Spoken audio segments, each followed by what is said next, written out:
The Israeli Prime Minister is due to hold a meeting of his security cabinet today to discuss the second phase of the ceasefire with Hamas in Gaza on Sunday. Ms. Netanyahu hosted the new U.S. Secretary of State Marco Rubio for talks with both men, praising what they called the bold vision of President Trump's plan to remove Palestinians from Gaza and rebuild the devastated enclave.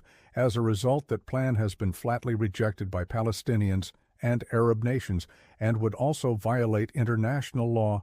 Well, let's go live now to Jerusalem and speak to our Middle East editor, Sebastian Asher. And Sebastian, just tell us what came out of these talks between Marco Rubio and the Israeli Prime Minister.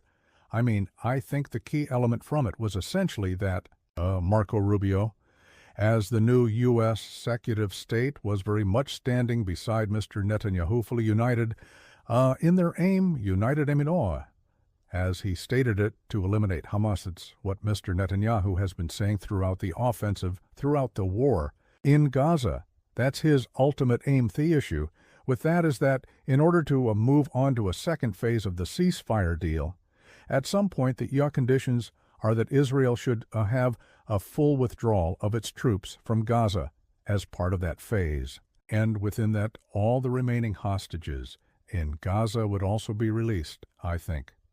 This meeting leaves another question mark over whether that will happen as envisaged in the conditions that were originally set out, and Mr. Netanyahu is due to have a meeting with his security cabinet later today here in Israel, at which he will discuss Phase 2.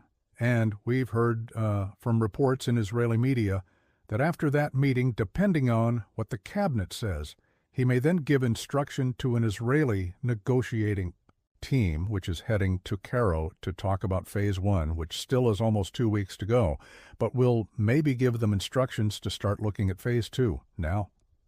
Those talks on Phase 2 were meant to have started around 2 weeks ago now. As far as we know, no substantial negotiations have taken place, so things are up in the air about that. And just to say, there are families, relatives of the hostages in Gaza who are holding demonstrations across Israel today to mark the 500th day of their relatives in captivity in Gaza. I just passed on my way into the bureau here.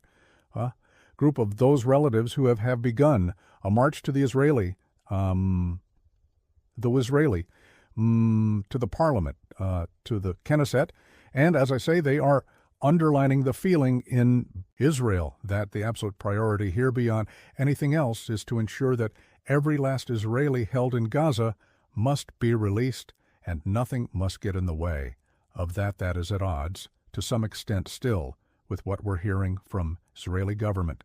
But there may still be a resumption of the war in Gaza that might then lead to the failure of the second phase being pursued. Right to its end, Sebastian.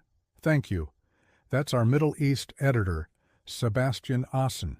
What you can see at the moment on our screens, here are fresh protests that are happening in Tel Aviv, as we're hearing there from Sebastian, families, friends, supporters of those who are still held in Gaza by Hamas and other militant groups continue to protest, pushing for the Israeli government to release all of those who are still being held in Gaza. But, of course, as we're hearing, the Israeli cabinets will be meeting today to discuss the second phase that would see more hostage releases.